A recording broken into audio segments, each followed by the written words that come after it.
Good evening and welcome to the Channel Studios here in London with your international news around the world in 5. Donald Trump's Supreme Court nominee, Amy Coney Barrett, has appeared before the Senate Judiciary Committee for what could be a fiery confirmation hearing over the next 4 days. The hearing to confirm Judge Amy Barrett to the Supreme Court will now begin. The 48-year-old conservative jurist has vowed to judge legal cases impartially. Democrats, though, have criticized the moves by Republicans to force the confirmation ahead of the presidential election.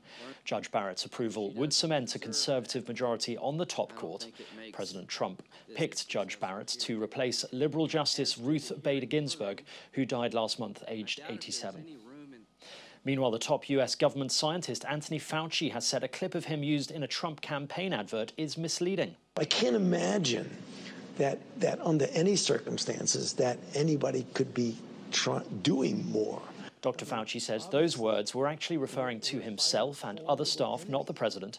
In response, the infectious disease expert said, "In nearly my 5 decades of public service, I have never publicly endorsed any political candidate. The comments attributed to me without my permission in the GOP campaign ad were taken out of context from a broad statement I made many months ago about the efforts of federal public health officials." The Chinese city of Qingdao is testing its entire population of 9 million people for COVID-19 over a period of 5 days. It comes after a dozen cases were confirmed linked to a local hospital which treats imported patients. China had in May tested the entire city of Wuhan, a population of 11 million and the epicenter of the global outbreak. The country has largely brought the virus under control. Meanwhile, UK Prime Minister has announced new restrictions as the number of cases rise across the UK. I call the Prime Minister to make a statement. Prime Minister Johnson. Mr. Speaker. Boris Johnson has announced a new 3-tier COVID system for England. He addressed Parliament and set out different rules for regions classified as being on medium, high or very high alert.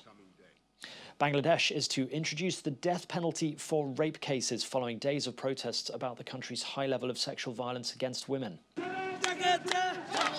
Law Minister Anisul Haq said the president would issue an ordinance on Tuesday making it law.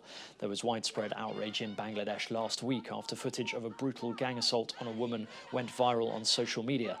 An activist group says it recorded about 5,400 rape cases last year alone. North Korea has held a rare nighttime military parade attended by leader Kim Jong-un.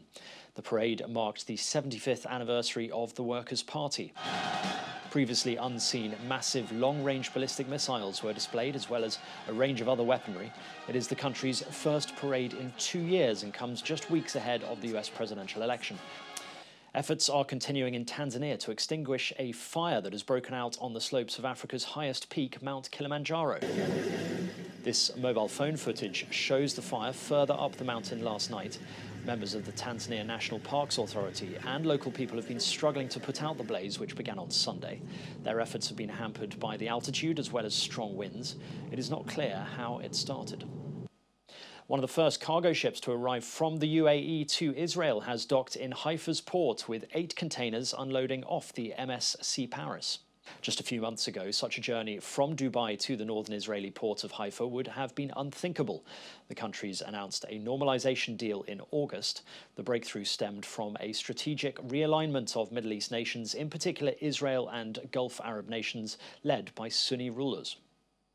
After decades locked away in a Rome basement, some of the finest sculptures from antiquity have been pulled from the gloom and returned to public view. Busts of Roman emperors are just some of the 92 pieces put on display in Villa Caffarelli.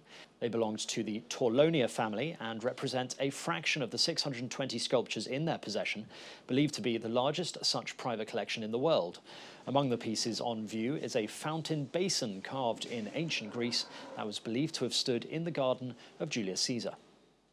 And finally, a father has cycled 4,000 miles across China while pulling his 4-year-old daughter in a buggy behind him. Do Haobei took his daughter Dodo to Tibet in a journey that he had long dreamed of for educational reasons.